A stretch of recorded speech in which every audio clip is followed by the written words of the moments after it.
Assalamualaikum warahmatullahi wabarakatuh. Perkenalkan, nama saya Titi Haliati dengan NIM 110123000001 dari kelas 2B Manajemen. Baiklah, saya akan menjelaskan tentang kedudukan akal dan wahyu serta klasifikasi ilmu dalam Islam. Materi pertama yaitu kedudukan akal dan wahyu. Akal merupakan pembeda antara manusia dengan makhluk binatang, sedangkan wahyu adalah petunjuk bagi akal. Keduanya sama-sama berpegang kepada wahyu, namun berbeda dalam interpretasi mengenai teks ayat-ayat Al-Quran dan hadis. Kedudukan antara akal dan wahyu dalam Islam sama-sama penting, karena Islam tak akan terlihat sempurna jika tak ada akal maupun wahyu. Kedua hal ini sangat berpengaruh dalam segala hal dalam Islam. Dapat dilihat dalam hukum Islam, antara wahyu dan akal ibarat penyeimbang. Andai ketika hukum Islam berbicara identik dengan wahyu, maka akan segera menerima dan mengambil kesimpulan bahwa hal tersebut sesuai akan suatu tindakan yang tertekan hukum tersebut. Karena sesungguhnya akal dan wahyu itu memiliki kesamaan yang diberikan Allah, namun kalau wahyu hanya orang-orang tertentu yang mendapatkannya tanpa seorang pun yang mengetahui. Dan akal adalah hadiah terindah bagi setiap manusia yang diberikan. Dalam Islam, akal memiliki posisi yang sangat mulia. Meski demikian, bukan berarti akal diberi kebebasan tanpa batas dalam memahami agama. Islam memiliki aturan untuk menempatkan akal sebagaimana mestinya. Bagaimanapun, akal sehat akan selalu cocok dengan syariat Islam dalam permasalahan apapun. Wahyu baik berupa Al-Quran dan hadis bersumber dari Allah SWT. Pribadi Nabi Muhammad SAW yang menyampaikan wahyu ini memainkan peran yang sangat penting dalam aturan wahyu.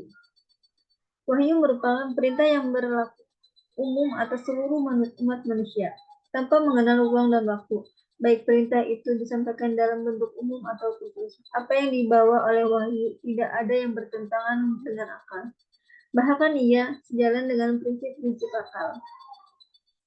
Wahyu itu merupakan suatu kesatuan yang lengkap, tidak terpisah-pisah. Wahyu itu menegakkan hukum menurut kategori perbuatan manusia, baik perintah maupun larangan. Sesungguhnya wahyu yang berupa Al-Quran dan As-Sunnah turun secara berangsur-angsur dalam rentang waktu yang cukup panjang. Namun, tidak selalu mendukung antara wahyu dan akal.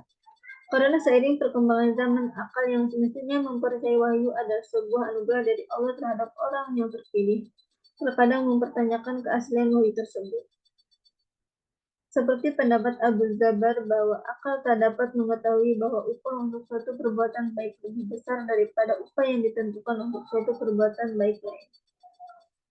Demikian pula, akal tak mengetahui bahwa hukuman untuk suatu perbuatan buruk lebih besar dari hukuman untuk suatu perbuatan buruk yang lain. Semua itu hanya dapat diketahui dengan perantaraan wahyu.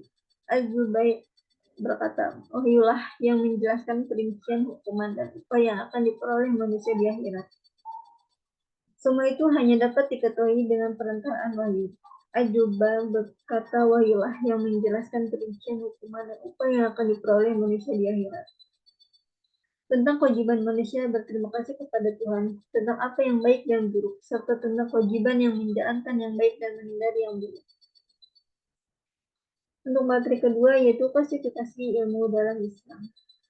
Secara umum, ilmu dalam Islam dapat diklasifikasikan ke dalam 3 kelompok yang meliputi metafisika menempati posisi tertinggi, disusul kemudian oleh matematika, dan terakhir ilmu-ilmu fisik. Melalui 3 kelompok ilmu tersebut, lahirlah berbagai disiplin ilmu pengetahuan. Misalnya, dalam ilmu-ilmu metafisika, analogi, teologi, kosmologi, angelologi, dan astrologi. Dalam ilmu-ilmu matematika, geometri, aljabar, aritmatika, musik, dan trigonometri. Dan dalam ilmu-ilmu fisik, fisika, kimia, geologi, geografi, astronomi, dan optika. Dalam perkembangan berikutnya, seiring dengan perkembangan zaman, kemajuan ilmu pengetahuan, dan untuk tujuan-tujuan praktis, sejumlah ulama berupaya melakukan klasifikasi ilmu. Al-Ghazali membagi ilmu menjadi 2 bagian.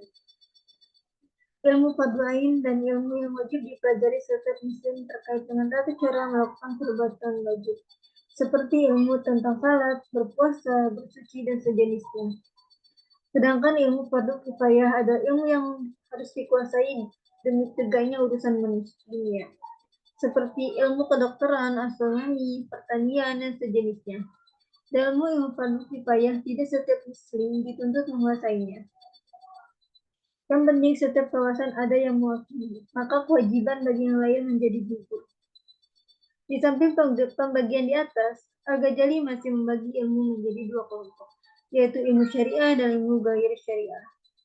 Semua ilmu syariah adalah terpuji dan terbagi empat macam: pokok, cabang, pengantar, dan perlengkapan.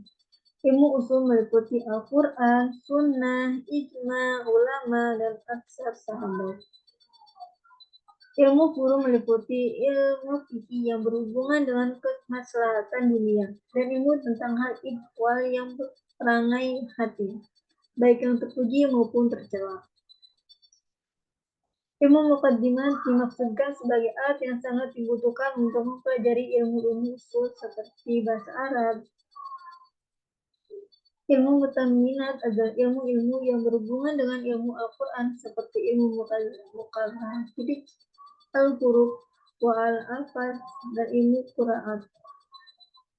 Sedangkan ilmu ghair syariah oleh Al-Ghazali dibagi tiga, yaitu ilmu-ilmu yang terpuji, ilmu-ilmu yang diperbolehkan, dan ilmu-ilmu yang tercela.